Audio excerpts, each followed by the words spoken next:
Welcome, ladies and gentlemen, boys and girls, to our phenomenal Sunday gathering. This is Sunday gathering number 137. And whether you're here for the first time or you've been with us for many or all of the past Sunday gatherings, you are so welcome to be here. We're just so grateful. We really are. You could be anywhere in the world right now, and you chose to be with us. So we aim to please, we aim to put some inspiration and motivation and love and magic within your heart and within your life.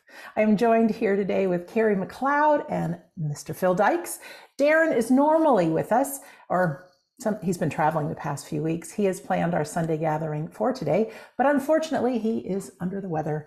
He has hopefully not COVID, but he has no voice and he has a major cough, so he can't even make it through a sentence.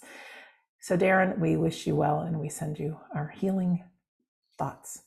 I'm going to pass it over to one of my friends in England for our opening prayer, and then we'll get started.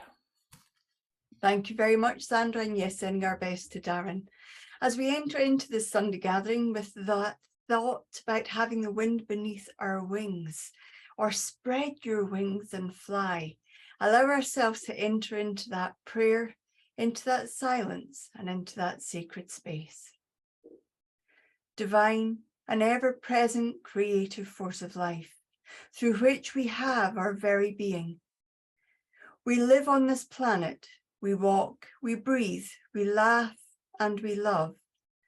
And yet we step across our path, knowing that our path holds stumbles and slips, and yet we fly.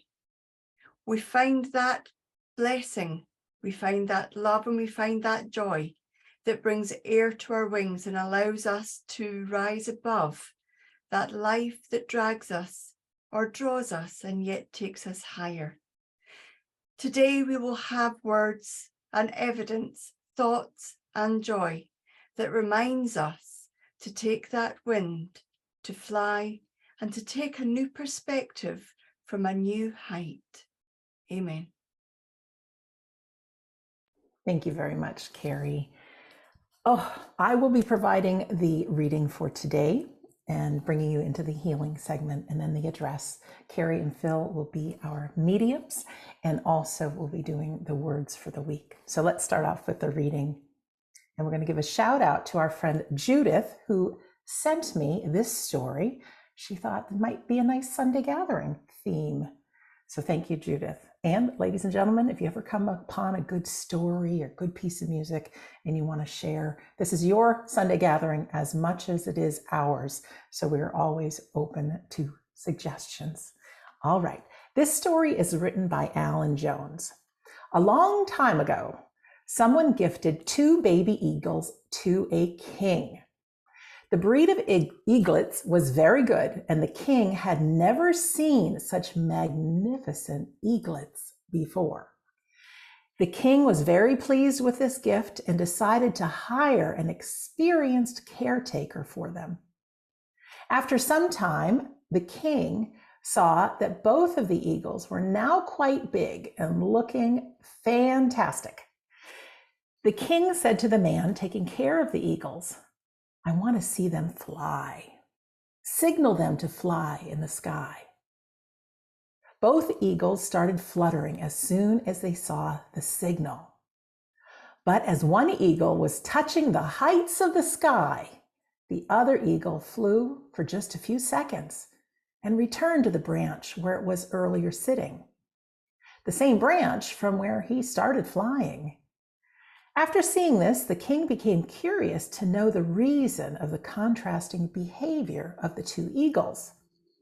He asked the caretaker, "What's the matter where one eagle is flying so well and the other one is not even trying to fly?" The caretaker replied, "Yes, this is the problem from the beginning with this eagle. He does not want to leave his branch." Both the eagles were adorable to the king, and he desperately wanted to see the second eagle flying high in the sky. The next day, he announced to the whole state that the person who gets this particular eagle to fly higher would be rewarded with many riches.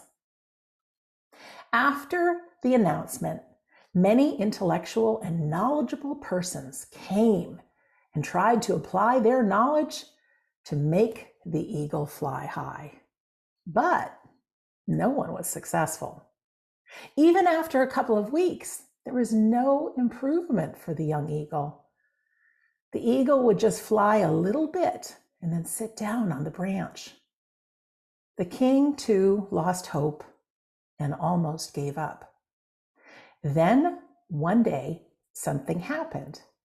The king saw that both of them were now flying high in the sky. He did not believe his eyes and immediately called the caretaker. The caretaker informed the king, yes, the second eagle is also flying high in the sky. One man has been successful in making the second eagle fly. Excuse me. The king asked the caretaker to bring him the person who had done this miraculous feat. The next day, a farmer came to see the king. You summoned me, sire? After offering the gold currencies and his reward, the king says, I am very pleased with you. Just tell me how you managed to do this.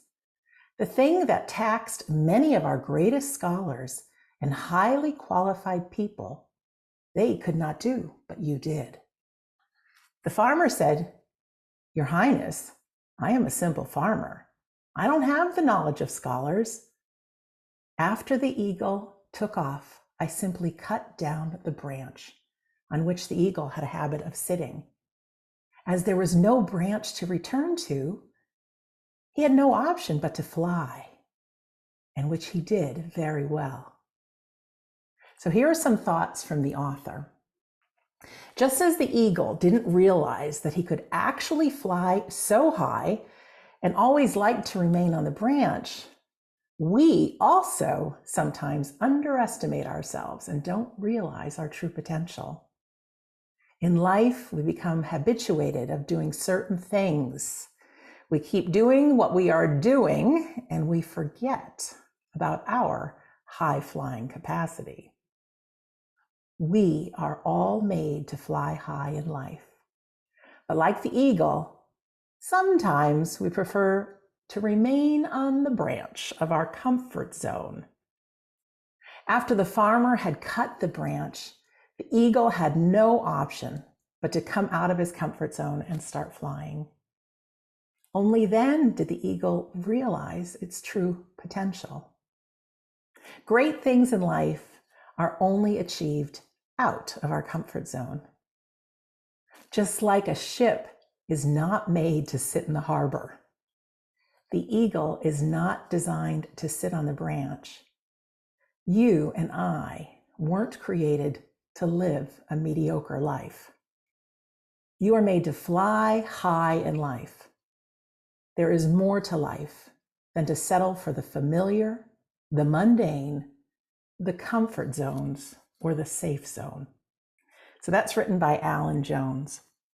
So next we're going to go into our healing segment. I want to do something just a little bit different.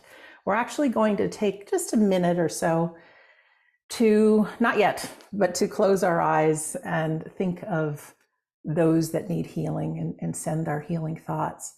The song that I chose for this is called On the Wings of Love by Jeffrey Osborne. And I don't know if you guys and gals remember him, but in the mid-'80s, he climbed to fame, and young Sandra, new in college, I got an opportunity to see him, and he actually helped be the wind beneath somebody's wings because he saw the possibilities in the young Whitney Houston, and she was the opening act for Jeffrey Osborne. So that was amazing when I got to see that. The video, I worked a little of my Sandra magic, which, I love to do that. I have a video for you of a man named Christian Moulec from France who rescues and hand raises orphan birds. He teaches them flight, and he has an ultralight aircraft. So not only can they learn to fly, but he can get them on their migratory routes back to nature. And you'll see in the video him bringing some people up in the air with him. And I'm sure the money donated all goes to help with his passion. There was a movie that came out, I think it was in the 80s, maybe in the 90s, called Fly Away Home, that was inspired by a gentleman named Bill Lishman from Canada, who would do this with the Canadian geese, taught them how to fly with the ultralight. So the birds in this video are part of Christian's family. So just remember that when you see them. So what we're going to do next is I just want you to close your eyes and think of all those in the world that need healing. The people, the places, perhaps the animals. You can send some love. When the music starts, my request is for you to open your eyes and be fully present to the music video. My hope is that you feel the love that I feel when I watch this video. And those, our friends in the unseen world, can not only use our healing prayers for healing, but can use the love that we generate now.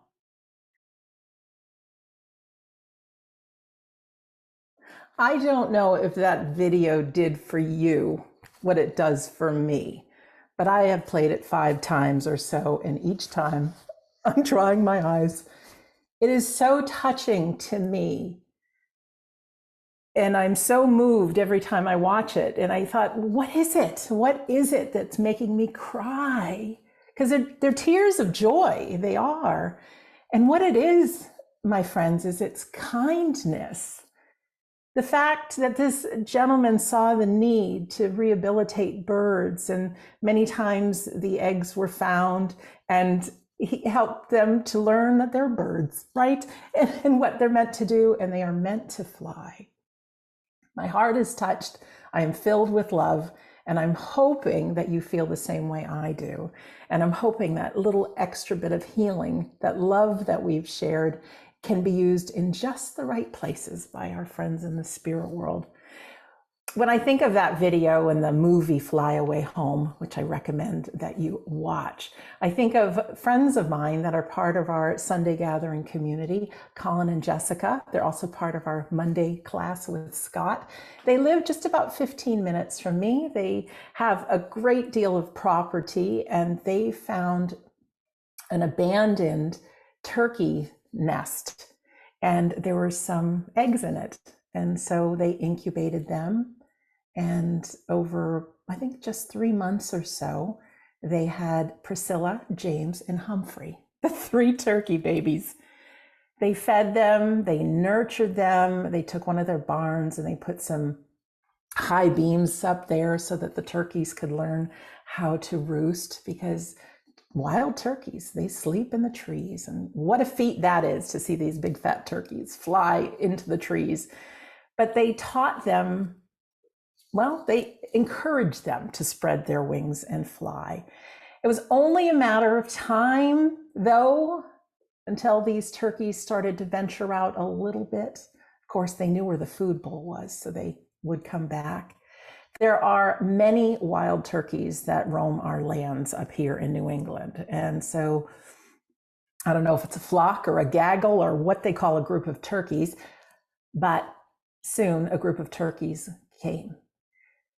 Priscilla was the first one to join in. The 2 boys remained back. Eventually, the 2 boys joined this herd of turkeys. Every once in a while, when the group of turkeys would come back, 3 little turkeys made their way over to the house just to see if there were any treats left out by Colin and Jessica. I too, here on this property of land, have some turkeys. In fact, I saw 1, 2, 3, counted 12 wild turkeys that have been coming here every few days. They're fun to watch, and I think most of them are young, with a few of the moms with them. And although you're not supposed to feed wild turkeys, you're not. You can feed birds. So there's plenty of bird feeders with things that drop on the ground for these turkeys to enjoy. Turkeys, birds, people, parents have a job to do. and that is to raise the young until it's time to leave the nest.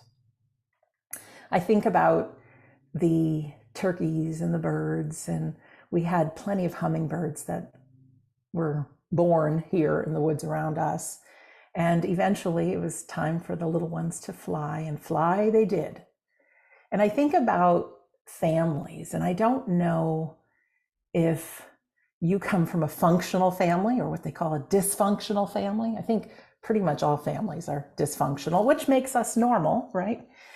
But there's not always that congruence within family members. I know in our own family, it'd be nice if my mom got to see her kids and grandkids, but my siblings have their own opinions, which they can do. And so we aren't that big loving family like you see in the Hallmark movies. Thankfully, we can pick our families. So I have Kerry and Phil and Darren and Scott and some other people that are the closest to my heart. But parents, if you're a parent with us, your job really is to raise those babies until it's time to leave the nest. Yes, it would sure be nice to have one of those families where the kids come back every year, you celebrate through the holidays. But if you don't have that sort of family, know that you did your very best for your flock, and trust that you instilled with them all the things they need for their life. And I do believe in the afterlife. And I do think that, like a circle, if there's any relationships that are maybe out of sync right now, I do have faith that, a circle comes apart and then it comes back together at the top. And whether it's in this life or it's in the afterlife, I do believe each one of us serves a purpose to help our fellow souls grow and learn and love and experience. I heard this yesterday, I think on a movie, but if you can imagine a book with no pages, well, that wouldn't be a book, would it? There'd be nothing to read. Books are filled with stories and experiences. And I want you to think of yourself and your life as a book. If we play it safe, if we don't venture out of the comfort zone, we don't have experiences to fill our book called life. And I think that's why we're here. I really do. I think it's to practice being kind, and I think it's practice being loving, and I think it's to venture out and try new experiences, maybe try new food, who knows, go new places. The times in your life that are most memorable, that, when somebody asks you what's your favorite memory, chances are it's with somebody you love doing something new. Isn't that interesting? So try that on for yourself if you want to think about something that really is a favorite memory of yours, something new with someone you love. There's things that we can learn from our animal kingdom. I saw a comedian once, and he says, dogs are so in the present moment. They're just filled with love, and, they want to love you and they want to be loved. You don't see a dog in therapy going, oh, I never knew my dad. That always gave me a giggle. They're present. Our friends in the animal kingdom, they have to be so present to stay alive, to keep an eye out for where the next bit of food or water is. They have to keep their eyes out for, as majestic as those bald eagles are, what they feed on, right? Other animals, sometimes birds, sometimes squirrels, sometimes things bigger. That is the circle of life. But we have to pay them respect, because not only do we not die, but our animal kingdom, they go on as well. And perhaps some of them gave their life for us to have our life. As great as it may be to be a vegetarian, I am not. And I do say a little prayer, though, for those that gave their life so that we can eat. We human beings have 3 fears, I think, that keep us really from spreading our wings and flying. One is the fear of dying. That is mankind's biggest fear. They say it's public speaking. No, it's death. Another one is failing. And another one is being alone. With our over 2 years now with our Sunday gathering community and the beautiful courses that Kerry and Phil and Scott offer, they're all tied in with the afterlife. And it's so important for us to embrace the reality of the afterlife and do the medium demonstration within our Sunday gathering so that everybody knows just how close our loved ones really are. We don't need to fear death because we go on.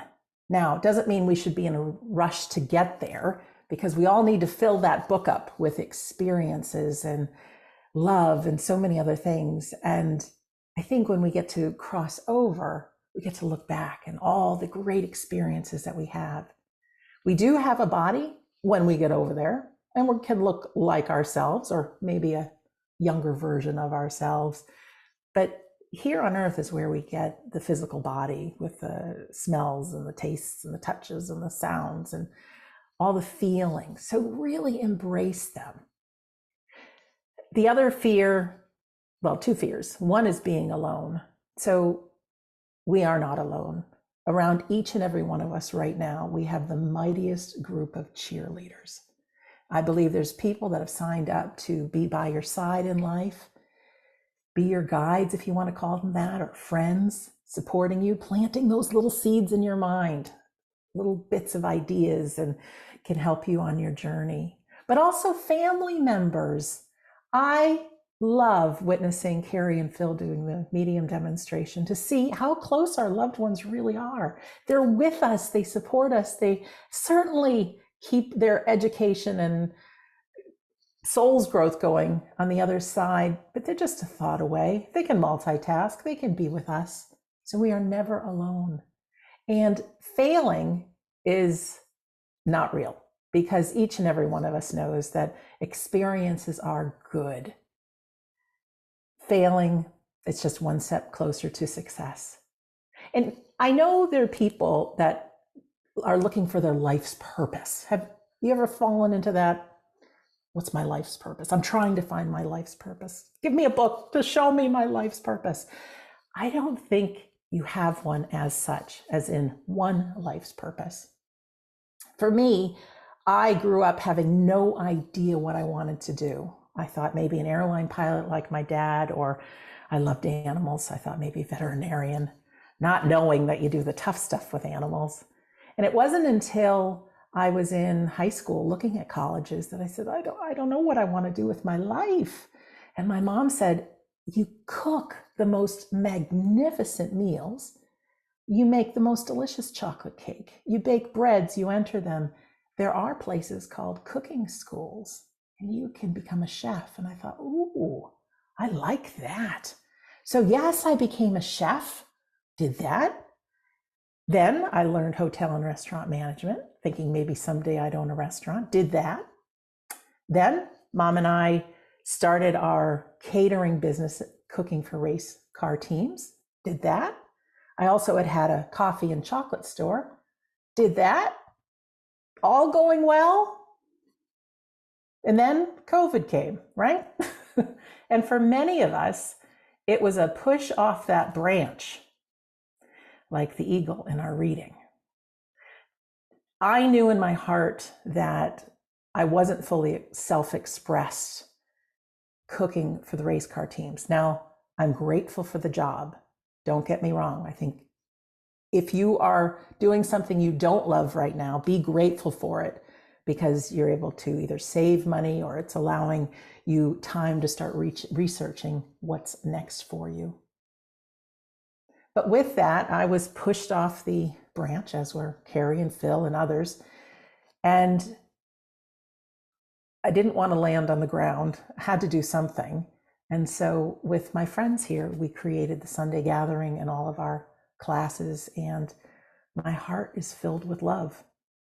It is true that the Sunday gathering is just as much for us as it is for you guys. And we hope and pray that you get out of it what we want you to, what we feel. And that's part of being a community, part of having all this love in your heart.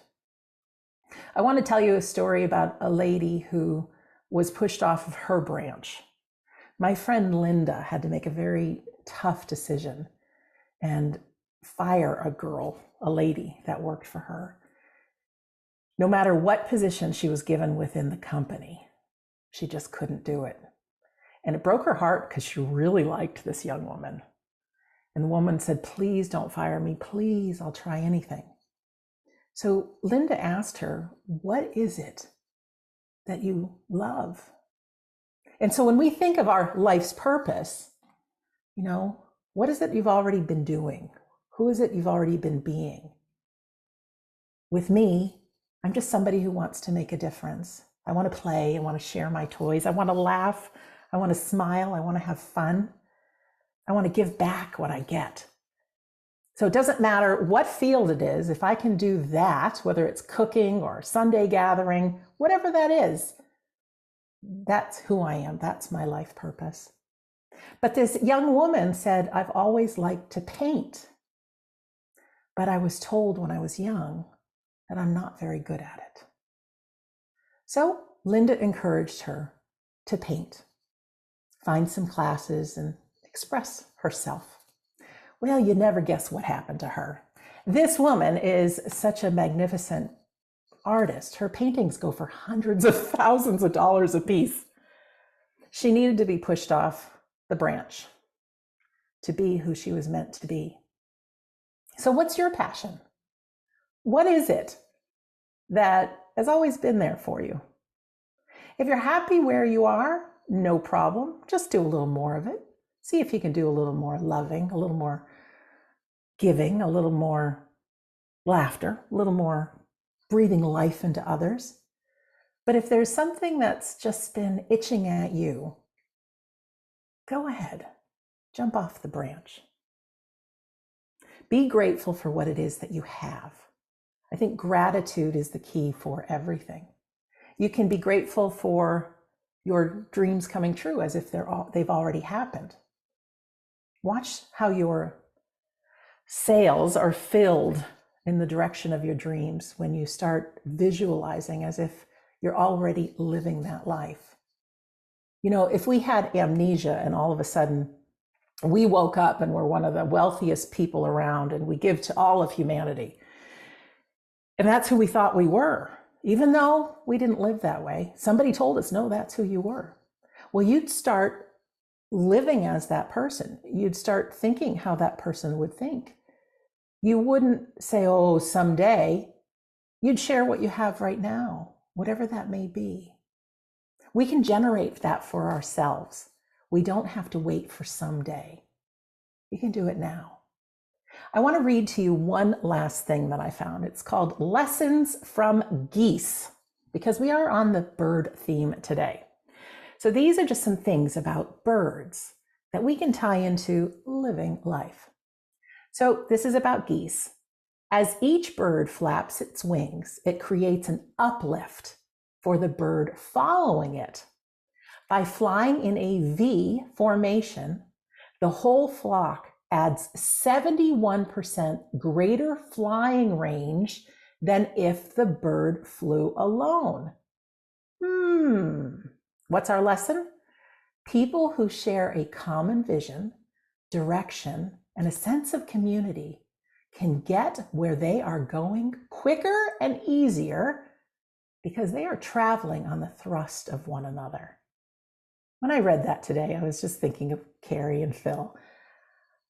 We're planning some great things, but just together, we're so much more powerful. And you who's watching this right now, even though we may not have met in person, you are part of the flock, my friend. You are one of us, and we are here for you. So here's something else about the geese.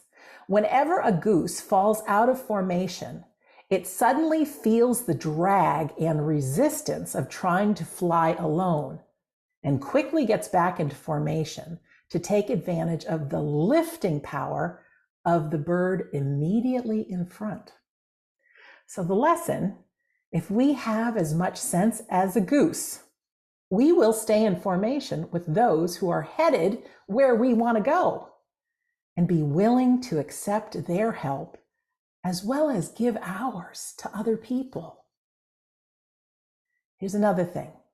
When the lead goose gets tired, it rotates back into the formation and another goose flies at the point position. And the lesson is it pays to take turns doing the hard tasks and sharing leadership. Here's another. The geese in formation honk from behind to encourage those up front to keep up their speed. And the lesson, we need to make sure our honking is being encouraging and not something else. Honk, honk. And the last one, when a goose gets sick or wounded, 2 geese drop out of formation and follow it down to the ground to help and protect it. They stay with it until it is able to fly again or it dies. Then they launch out on their own with another formation, or they catch up with their flock. And the lesson is, if we have as much sense as geese, we will stand by each other in difficult times as well as when we are strong. I bet the next time you see a bird, you're not going to think the same, are you? Because you're going to think of our Sunday gathering. And for every little bird that you see, my hope and prayer is that you remember not to be hanging on to that branch, that you remember that you're a human being. You're one of a kind. You've come to planet Earth to explore. There's no right way or wrong way to do it. There's only your way. And whatever we don't accomplish here, we can accomplish on the other side. But again, we want to fill our book with stories and experiences. So that is our address. And with that, we're going to invite Kerry and Phil and the spirit world in for our demonstration of mediumship. I have no doubt that those in the spirit world plant the seeds for our Sunday gatherings. I don't. And I believe they're the ones that had you see the email or catch the post on Facebook or have a friend who said, oh, you should attend this. Somebody whispered in your ear, yeah, let's do that. Well, we're glad you're here. Kerry and Phil are longtime mediums and longtime teachers.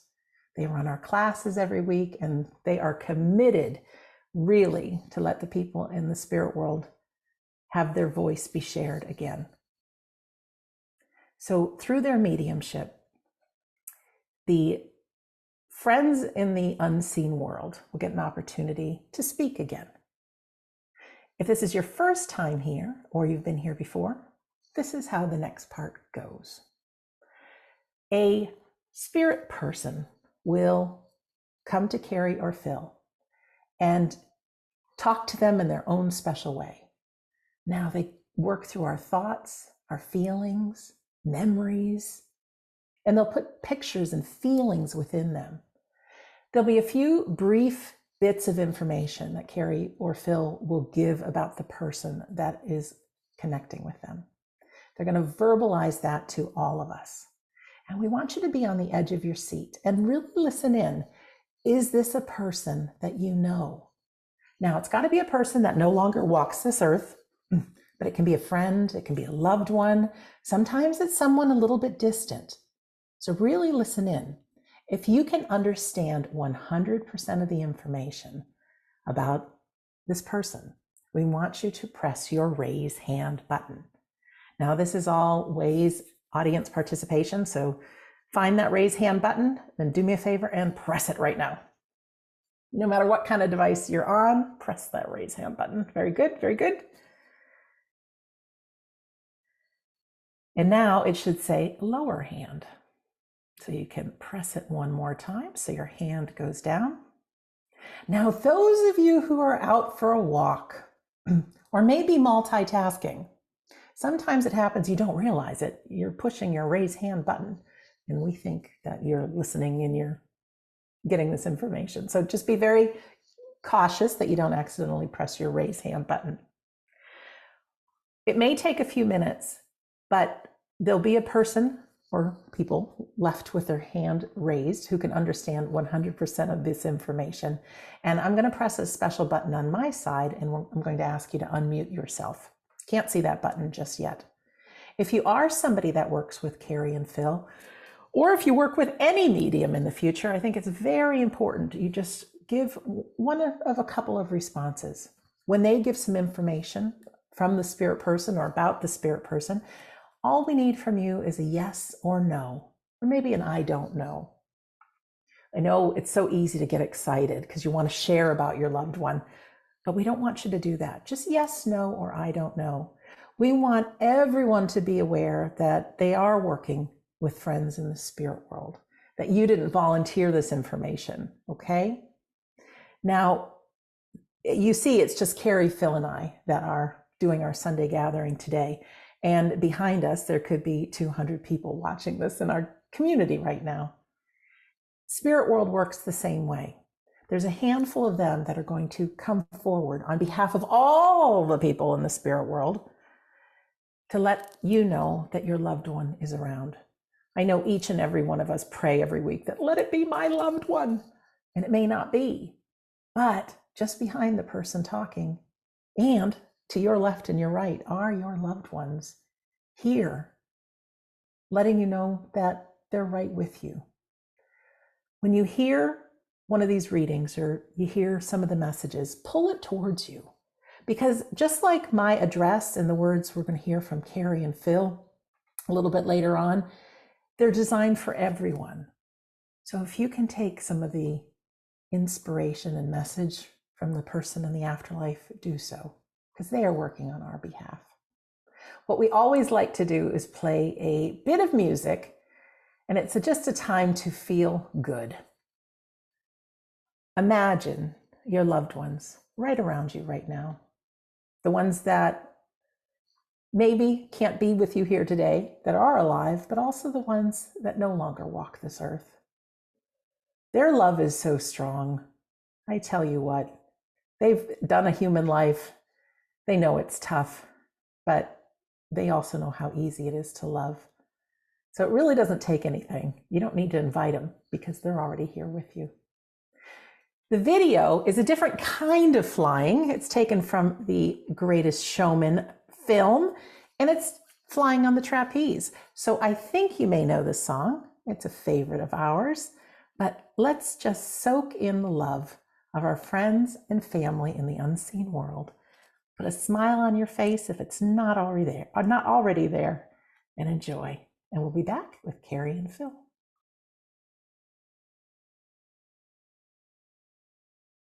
Beautiful song and a different type of flight. Hi, Kerry. Hello, Sandra. Lovely to be here. Some beautiful words today about taking flight, stepping off the branch.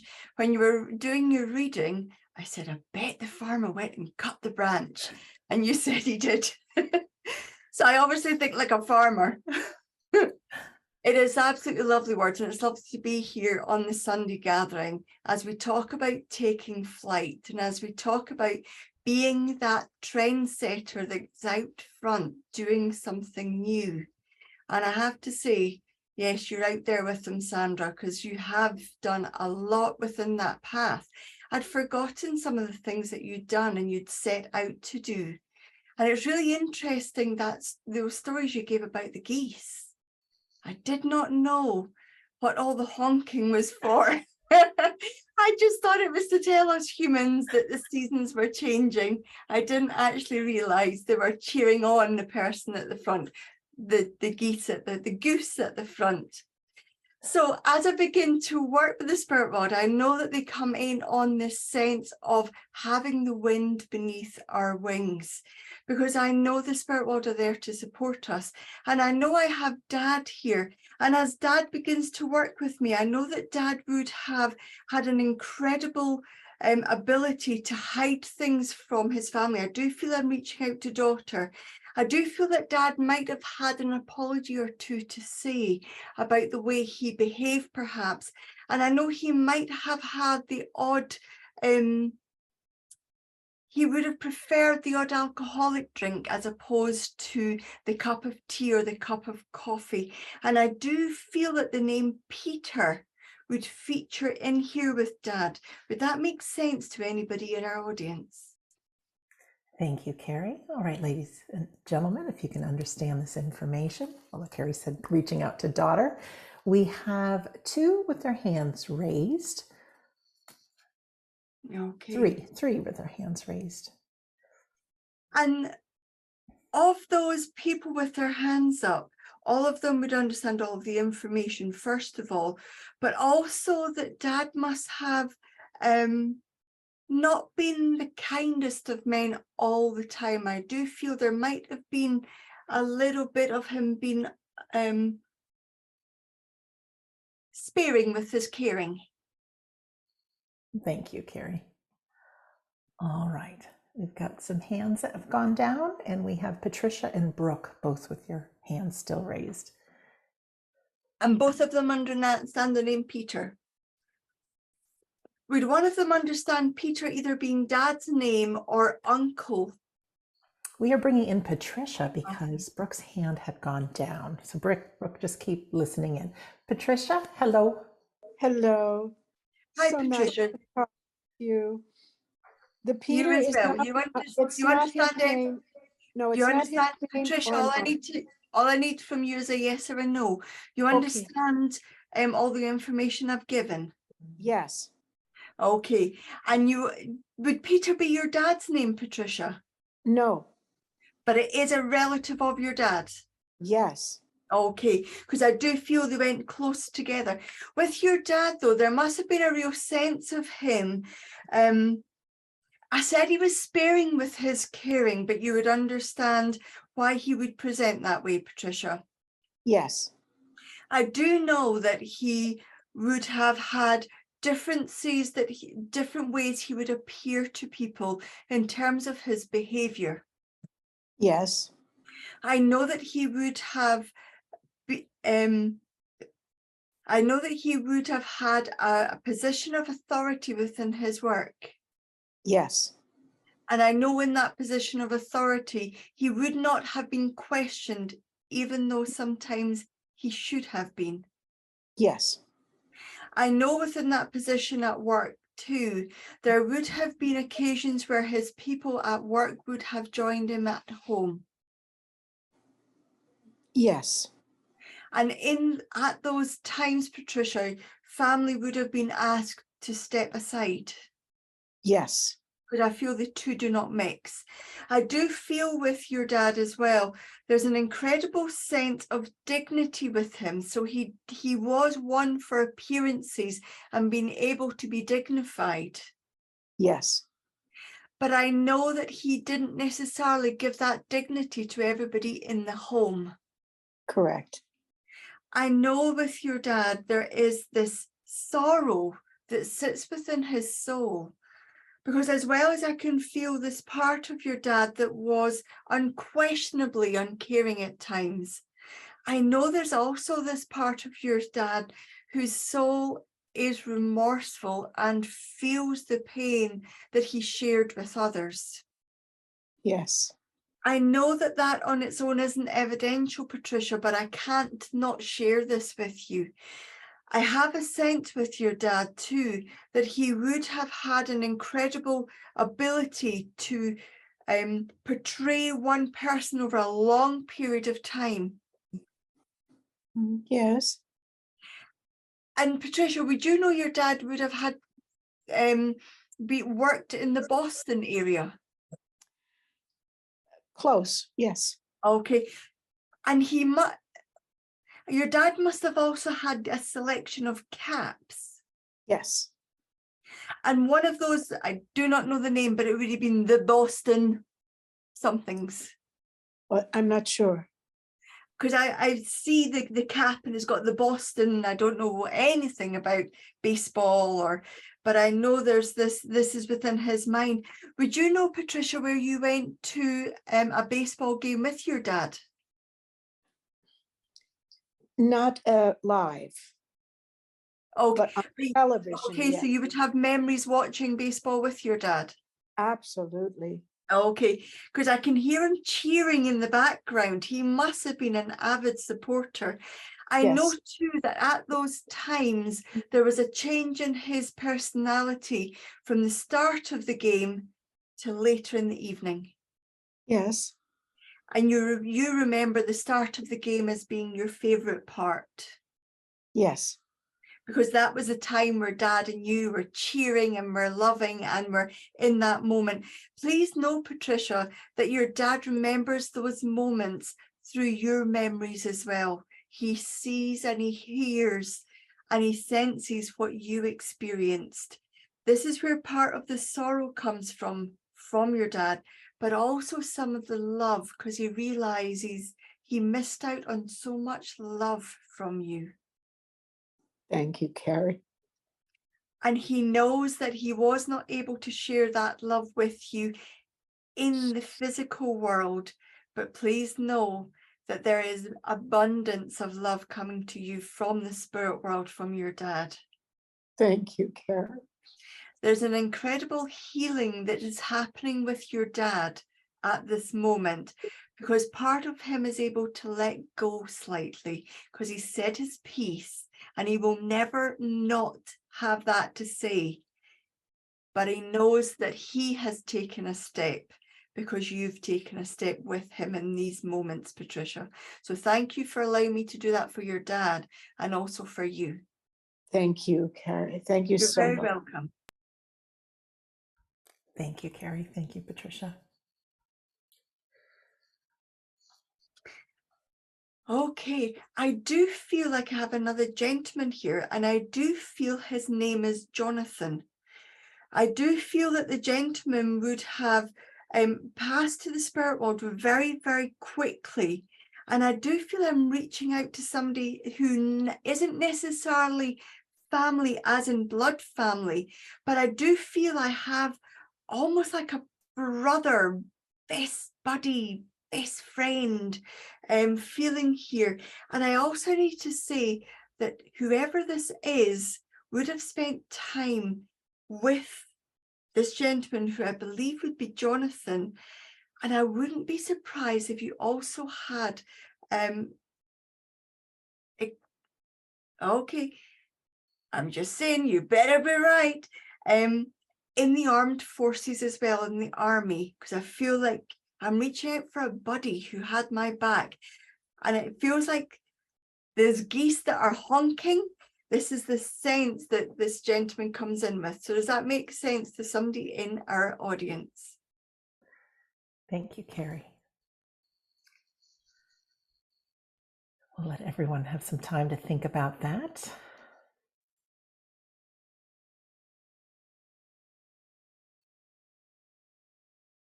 We don't have any hands raised yet, Kerry.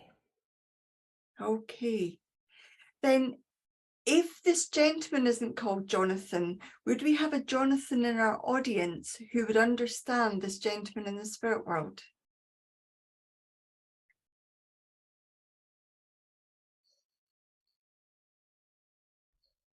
Nobody understanding that?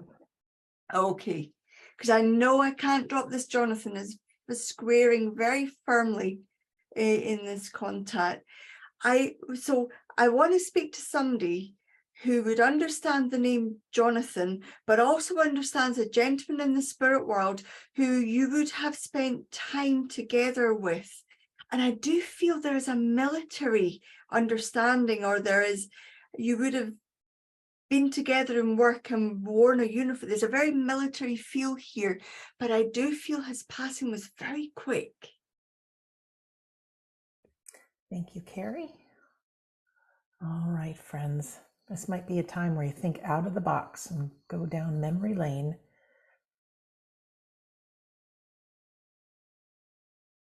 So I'm no longer saying the gentleman's name is Jonathan, but I know that you would know a Jonathan.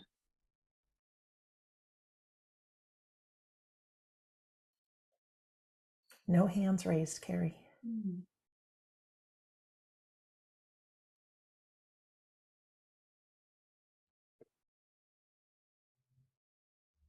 Okay, I can't go too much away from what I had, Sandra, because it came in so clearly.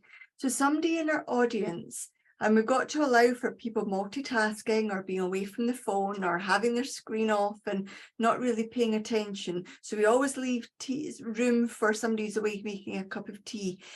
But I do know somebody in our audience would know a gentleman in the spirit world, and I do feel he would have worn a uniform, but I know he passes very quickly to the spirit world, and it feels like a best buddy or a brother or somebody very, very close. All right, we have Stacy with her hand raised. We had someone else in the chat box that it's somebody that's alive, and we're looking for someone that is no longer walking this earth. Stacy, hi. I have somebody that I grew up with. He was like a brother to our family. My brother's name is John, and he passed very quickly, and there's military. But you said Jonathan, and I don't have a Jonathan. Okay, Stacy. Now, with the information that you understand, I didn't catch all of that. Our sound's not that good on this side for some reason. But could you tell me again what you understand, Stacy? Yes, I have a gentleman that we grew up with like a brother. My brother's name that's living is John. And the gentleman's in the spirit world? No, his name is not John. No, you got John here and this gentleman in the spirit world. Then he must have worn a uniform or have been in the military. He was, yes. Okay, because I have this sense of serving my country, of standing up for my rights and for the rights of others. So Stacey, you would know that the gentleman in the spirit world would have stood up for other people. Absolutely, yes. But I know he passes very quickly to the spirit world. He did, yes. And I know that his personality would have been as such to not want to draw attention to himself. Exactly, yes. And I also get the sense with this gentleman, with your friend, that he would have gone all out for anybody else, but not for himself. Absolutely, yes. And you must have you must have been to his funeral, Stacey. I was not. It was private. I didn't hear that, but don't just yes or no. Then at his funeral, you must have heard stories about what happened at his funeral. Yes. Because I feel that there would have been a uniform beside his coffin or during the service. Yes. Okay, and then you must have saw photographs of this. Not yet. Okay, because I know that he is so proud of being able to do what he has done for his country, but also he has no regrets. There must have been some question about how he passed, Stacey. Yes. And he would have been overseas at the time. No. Then when he was overseas, he must have not been able to talk about some of the experiences he had. True. Because I know he gives me the sense of not being able to share an awful lot about what he was doing. Yes. He must have also had experiences where he came very close to meeting his maker. Yes. Because I know as I revisited that, he gives me the sense of I nearly met my maker. Yes. Please know that he comes in with that wanting to bring the wind beneath wings, and he is. But Stacey, you would also know somebody in the spirit world that was in the Air Force. That's him. Okay, because I know he's just put a set of wings on my arm. Yes. The Air Force wings. Then he must have also got a photograph of him in a plane. Yes. And you must have seen this photograph. Yes, yeah, I did. He must have been a proficient pilot, though. He was not a pilot. Then he must have been very. Then you must also know a gentleman called Tom.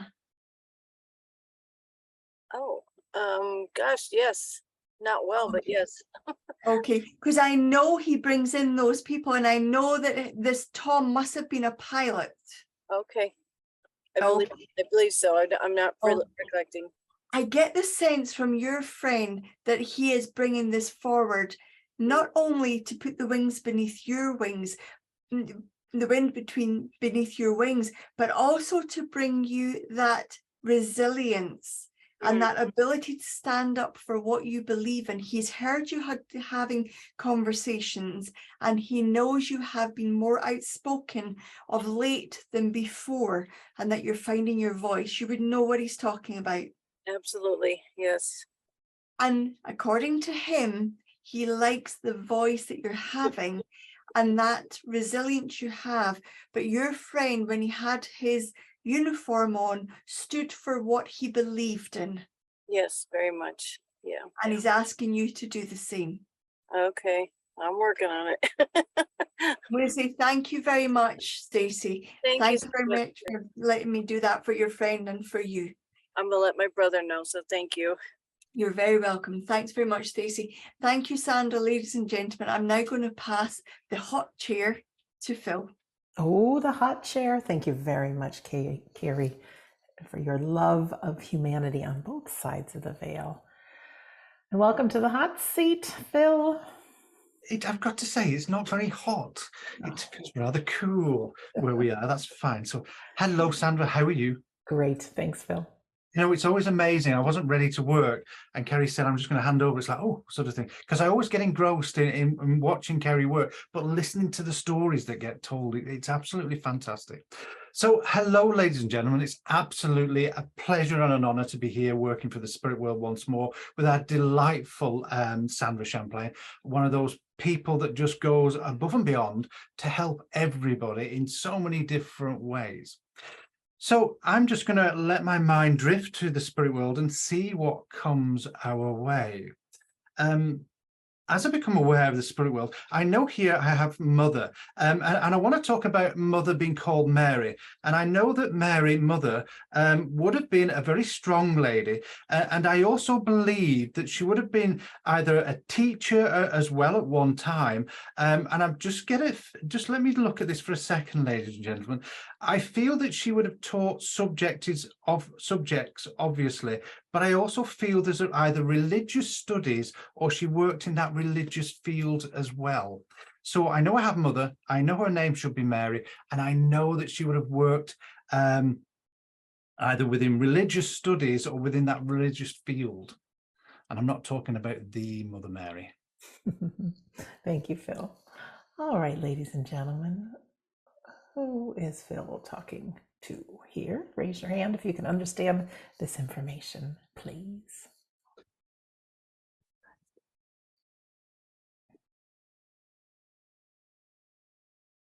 Okay, so nobody's coming forward.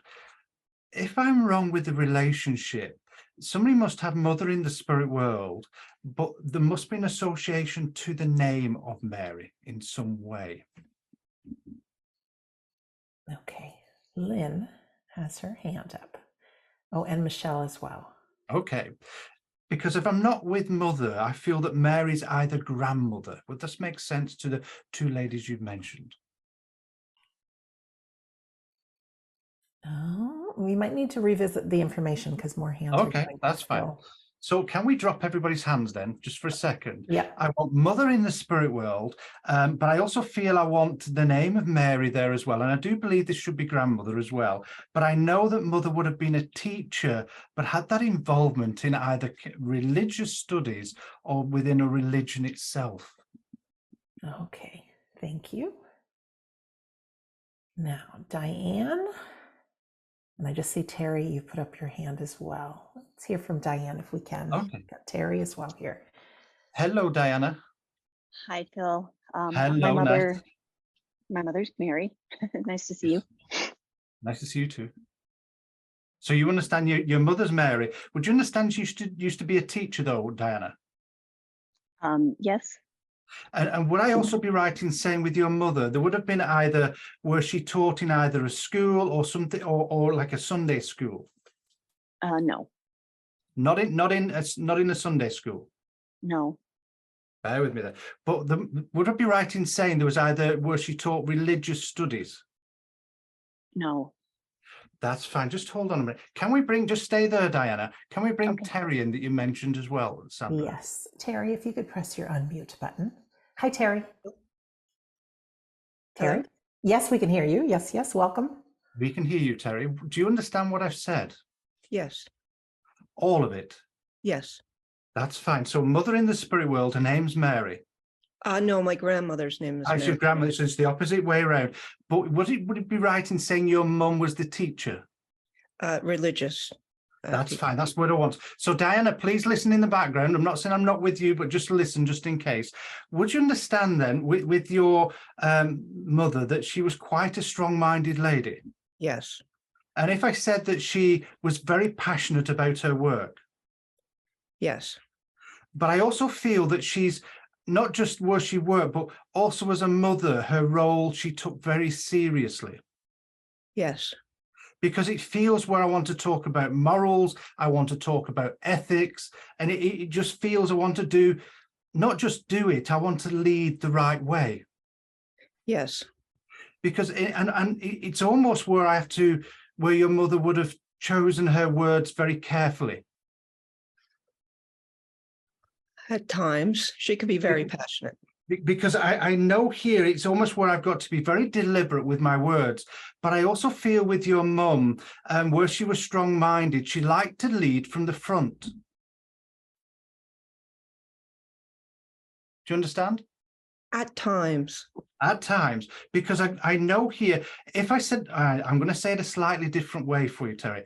If I said she always wanted to set a good example, yes, that's where I want to be, because I just looked at it a different way. But I know it's almost where I want to practice what I preach. yes, But I also feel as well that she would have not just taught those religious studies, she would have studied it quite thoroughly as well. yes. Because I feel I want to talk about all kinds of different religions here. No, Bear with me. Would I be right in saying that where she would have gone to university? no, There must have been either a study of different religions where she looked at it though. no, Okay, good solid no's, but I know there's something here to this. Thank you. Would I be right in saying that she practiced only one religion? yes, And if I said that that faith was very strong, yes, but she could talk and she knew about other religions, but she was very respectful. no, She was. I'm going to take it just. Bear with me 1 second. I'm not sure if you're with me. Bear with me 1 second. Let me, because there's something here I don't understand and I'm trying to work through it, Terry. Thank you. Would I be right in saying where that religion was concerned, she made no apologies? Yes, And if I said her views were very strong as well on it, yes, and it's almost where I want to follow that religion to the book and to the letter. yes, And it doesn't, thank you.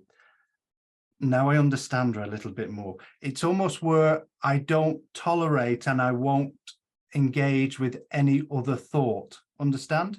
yes, Because I know here where I get the other religions, I'm pushing them out, and that's where I've made my mistake. Yeah. But with your mother, she spoke her truth and she lived her life to what she believed was her truth. yes, And if I said that she didn't make any apologies for that, yes, and would I be right in saying there's memories for you, Terry, where your mum spoke out about other religions, not always in a positive way? yes, Because I know here, I'm just looking at it in a big and a wider view to understand her. But there must be memories where either mum was challenged and you remember that challenge where she was quite forceful in her reply. yes, because I know this is where I've made the mistake with her as well. But I know this, your mum stands by her convictions, stands by her truth. And I get the feeling here, this is what I want to talk to you about, Terry, where you're to stand tall on your convictions and your truth. Okay. Would I be right in saying that mum also brought you up to stand on your own 2 feet as well? Yes. And it's almost were to really live your dreams and be the best that you possibly can. Yes. And it's almost make no excuses for your thoughts. It's almost where she was she would have not just taught those religious studies, but I want to say she lived them and practiced them within the home environment. Yes. Because I just feel this is the way that she's coming in here, is to be really strong with you. But I know your mum is very proud for how you've been convicted to your thoughts and beliefs. But I also know you still have thoughts that you send to your mother as well in the spirit world. Yes. And I know just recently you felt a little bit low, but you've sent your thoughts up and you've gone down memory lane, remembering mum. Yes. And I know that within those thoughts, you said you told her that you loved her and you needed that help and support from her. That's why she's here today, to say that I'm with you every step of the way. Okay. Thank you. Would it be right in saying, Terry, that you have some old photographs of your mother as well? Yes. And when I say old, the black and white ones. Yes. Because I know it's almost where you've been going down memory lane. And it's, I want to draw strength from the memories of how much your mum had those convictions of her thoughts and memories. And I know I want to bring those to you, Terry, and say, thank you for allowing me to do that for you. Thank you, Phil. Thank you. It's an absolute pleasure. Thank you. Thank you, Terry. Thank you, Phil. Good, good, good. Okay. Okay. I do believe I have a gentleman. I do believe it's father. And I do believe, in fact, I want to correct that. I want to say dad, actually. And I do believe that dad would have been either, oh God, you're going to have to help me here. I do believe that he was we call them bird watchers, twitchers here in the UK. I know he loved what's the word I'm looking for, Sandra? I'm not sure. Keep talking. Is it ornithologist, something like that? I know he was into his birds, and I know he would have known the different breeds of birds. And I know there would have been memories where he would have gone to either reserves where there were birds, and he would have spent time looking and photographing them as well. How nice.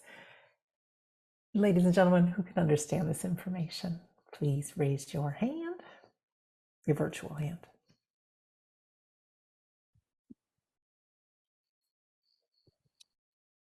No hands up just yet, Phil. Then I'm going to change and just drop the relationship, but I can't drop the rest of it because I know here I've got an impression of this gentleman doing it. Okay, we have Pam with her hand raised. Hi, Pam. Pam, you just need to press your unmute button. Unless it was by accident that you raised your hand. Pam J. Okay, am I unmuted? You are. You are very well. Yay. Welcome. Hello. Hello, Pam. Do you understand what I said? Yes, but it would be my husband, not my dad. Don't say anymore. Don't say anymore then, because I know I cannot drop the evidence. So would you understand then with your husband that he was very passionate about birds? Yes, yes. It sounds really wrong when I talk about passionate about birds. We have a different terminology here in the UK, but he would have known all the different kinds of birds that were out there. Yes. And it's almost where he would have had a favorite. I'm sure they're called reserves or something. He would have gone to watch particular birds. Yes. And if I said that there was a real commotion, there's a memory of a real commotion where, hello, dog as well. Sorry. Real commotion about a particular bird that came to this reserve. Sorry, I have to. Oh, I'm so sorry. Let me. Don't worry about it whatsoever. I know I would not like to get on the wrong side. Okay, okay. All right. Okay, go ahead. I'm sorry. What, say that That's again? absolutely right. Would I be right in saying there's a memory with your husband where there was a bit of a commotion, excitement, where a particular bird that came to that reserve that wouldn't normally be there? Oh, yes. Because it feels like I've got a mad rush and there was lots of people there looking at it and taking notice of it. But I want to say that he would have taken photographs of the birds as well. Yes. And would I be right in saying that he had some, the photographs are quite spectacular for the detail? Yes. Good, because I just get these impressions, and it's almost where this is where he had time to himself to think and be himself as well. It's almost like his little treat and getaway. Yes, absolutely. Bear with me one second here. Would you understand where your husband also was a very compassionate man? Yes. And I want to say that it's almost where, because I want to go back to something I've said, where it was his time away. It's almost when he knew you were okay and he'd done everything that was meant to be done around the home. That's then where he went. Yes. Yes. That's Because- where he, yes. But I also believe as well, your husband didn't pass at a great age. No. He didn't. Would I be right in saying that you cared for him before he passed as well? No, no. Well, Bear with it was me. an accident. No, it was an accident. Bear with, don't say anything, don't tell me. You know you've planted Okay. that in my mind, that's fine. Okay, because I know here, I've made a mistake. Would I be right in saying your husband always sought your advice? No. I'm going to explain exactly what I mean here, because I feel, Pam, that your husband, how can I put this? It's almost as long as you were okay and as long as you were happy, he was happy. Yes. Yes. Because I know here, I could not change it. I know you said no, but I know it's almost like he looks to you to make sure everything's okay. Then I know he can move forward. He can do things that he wants to do as well. But I also know with your husband, he was a very thoughtful man. Yes, on both accounts. Yes, that's Because true. I just feel with him as well, he's very thoughtful with his words. But there must be times as well where he would take great pride in talking about the birds, talking about the pictures and telling you what happened when he went. Yes, yes, yes. And would it be right sometimes he would go on that little bit too much? Yes, yes. Okay, because I'm being really polite because he keeps on going on. So I'm sure your wife would know all about this, but I know he just keeps on going on about it here as well. But would I be right in saying that you went on occasion with him? Yes. Because it feels like it's his pride and joy. He's able to take you into his own little world and show you these particular things. But would I be right as well? You were quite taken by how many people did this. Yes, yes, yes. And would I be right in saying he took you inside a hide? A hide? Do you know What is what? a hide? Bear with me. It's almost like a shelter where they would go, where they can hide from the birds, but they've got windows of view. Oh, yes, yes, yes, That's yes. fine as well. Because it just feels that he would have gone for periods of time, quite long periods of time. Yes, yes. Because I want to be packing a lunch and different things. Because again, I'm there for some time. But there must be memories where you went with him, where you shared sandwiches as well. Yes, yes, yes. And it almost, I want that thermos flask as well. Yes, yes. Because it just feels that these moments he shared with you of his passion were very special. And I know that's where you saw him and you saw that life within him and where he came alive. That's true. Absolutely. 100%. But I also believe with your husband, he liked all kinds of animals. Yes, he did. And if I said he liked to be out in nature, he liked to be out in the forests and the hills. Yes, yes, yes. And would I be right in saying we used to go either walking and would I be right? Would I be right in saying he'd been to Yellowstone Park? Yes. Because I know here, I only know it from a cartoon of Yogi Bear, but I know he takes me into that thought and that vein. But I also believe, would I be right in saying we used to also go camping? Yes. Because I've got memories where, and there must be a memory of encountering a bear as well. Yes. Because it just feels I want to stand still, stand tall, hold my breath. And it's sort of, I've got to be honest, I'm closing my eyes because I'm thinking this is not going to be nice. But I know there's that encounter there. I feel that your husband was a bit of a storyteller as well. Yes, he was. Because I just feel that I want to exaggerate things a little touch, but I know that's the fun of who he is. Definitely. And it's almost where I want to tell tales a little bit taller than what they were to entertain people as well. Yes, that's And true. would I be right in saying within the family there was a joke that we used to call him either Davy Crockett or Jiminy, whatever the name is, Davy Crockett? I think so. Yeah, I think so. Because it just feels here, I want to have a little bit of fun at his expense about how passionate he was. But I know he's full of life. I know he dotes on you. I know there's a tremendous amount of love here for you. And I know it's this sense of adventure with him and these tales I want to remind you of. Bring those smiles to your face and bring that upliftment to your heart and really put that wind under your wings to do the things you want to do in life as well, Pam. Oh, is that the message? Thank you. I'm going to leave his love with you. And your husband must have been quite a, how can I put this, affectionate husband. Yes. Because all I can hear is kisses and kisses and kisses coming to you from the spirit world. So I'm going to leave his love and say thank you very much for allowing me to do that, Pam, and allow me to work through it. Thank you. Thank you, Phil. Thank you You're so absolutely much. welcome. You're absolutely welcome. Well, ladies and gentlemen, I've thoroughly enjoyed working on behalf of the spirit world once more and to be part of the Sunday gathering and be part of the team. I know for myself and Kerry, we send our best wishes to Darren and hope he recovers very soon. But also to those people that are in the audience right now, know that you helped bring those few contacts to those people by being together, joined as one. Thank you. Oh, thank you so much, Phil. Well, we have just some announcements and then we'll have Kerry and Phil, or one of the two of them, give us some words for the week. First of all, imagine that V we're talking about with the geese.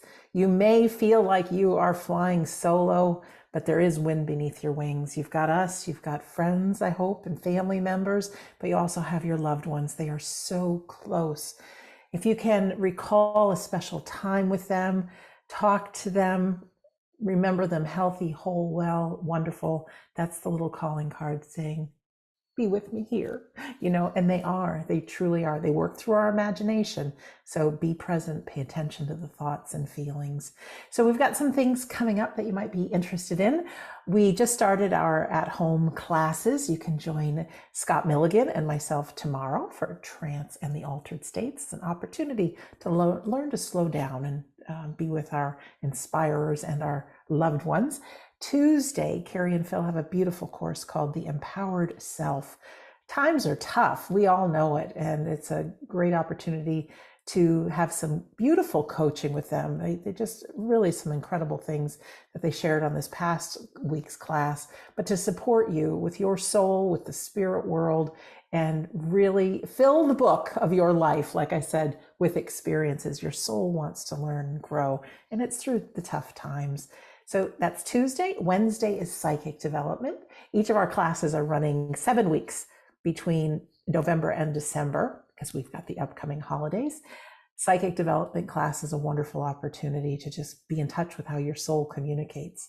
And then on Thursdays, we have mediumship class with Kerry and Phil. Once you get a little taste of how our soul communicates human to human, then you use your psychic skills on people in the spirit world, and that's called mediumship. My most recent episode of Shades of the Afterlife, number 106 or 107, I think, is called Mediums, the Good, Bad, and the Ugly.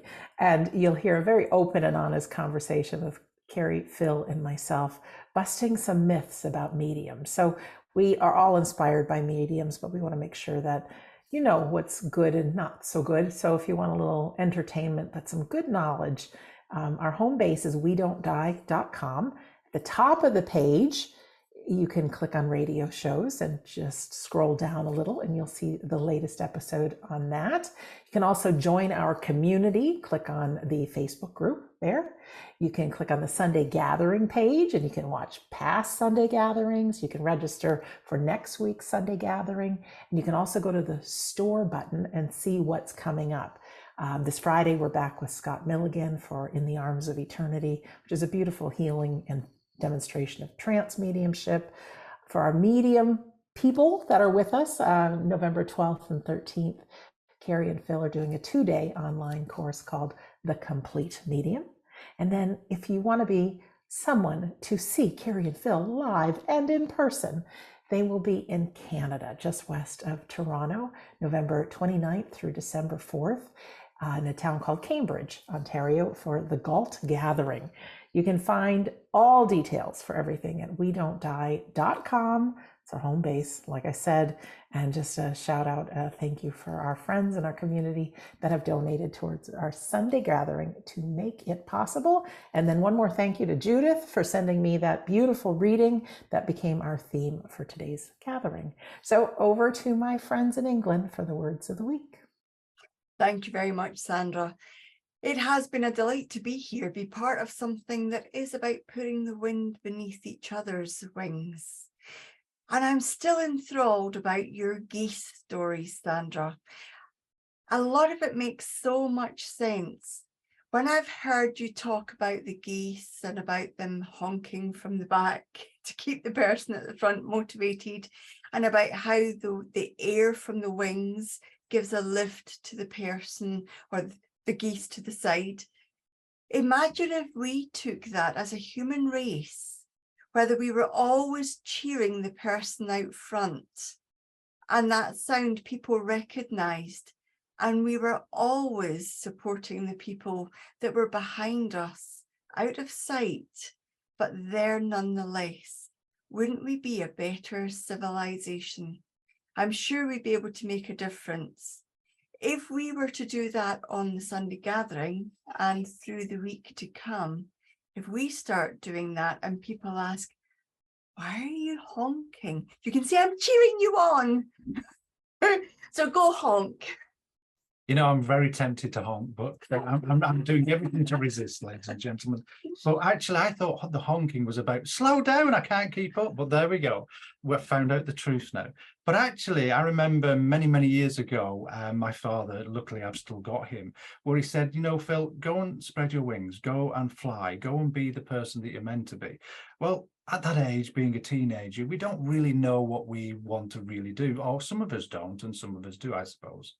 But actually, as we gain footsteps in life, we start to find out who we are and start to find out what we like. And the more that we can do that with a smile on our face, we soon find that wind under our wings that is able to carry us, and not just ourselves, but actually lead that path, just like those geese, that one at the front that's being honked at, right at the front, finding their way, leading others, because we never know what our actions do and how they encourage other people to move forward. But I actually thought of what Kerry said there. If we can all do something positive and lead that way, then we never know whose lives we're going to change, how much inspiration or influence we might carry with our words, with our actions, or maybe just a simple smile and a pointing in the right direction could help change somebody's lives. But I think if we all can do, as Kerry said, and honk each other, I'm listening, I'm waiting for all the honking to take place, then actually you never know what this world could be for us all. Thank you for listening. Beautiful. And I see people writing honk honk in the chat box. Would one of the two of you close us in prayer? Absolutely. So as we bring our honking gathering to a close, let us bow our heads in prayer. Divine and ever-present Father. We have had a gathering that has shown and taught, brought laughter and that love to our hearts. We've heard the words that's offered support and the words that have shown that life everlasting is guaranteed. Life beyond the physical one is everlasting. That life is something that should never be taken for granted, whether it is in the physical one or the spiritual one. If we appreciate, have gratitude for, and walk with hope and love within our path and our step, we will truly know what it feels like to live a full life, to spread our wings, spread the joy, and spread the word. Amen. Honk. Honk. Everybody, even though we can't hear you, let's all give a couple of honk honk. Well, I want to thank you at home or in the car or work or wherever you are watching our Sunday gathering. You are a very real, wonderful, powerful part of our community. We're so grateful you're here. Thank you to our friends in the spirit world. Thank you to Darren, who is sitting at home sick right now. Thank you to my dearest friends, Kerry and Phil. We love you guys. As we close our Sunday gathering, we usually play a music video, but this is just a feel-good video, another video of kindness. So let's watch.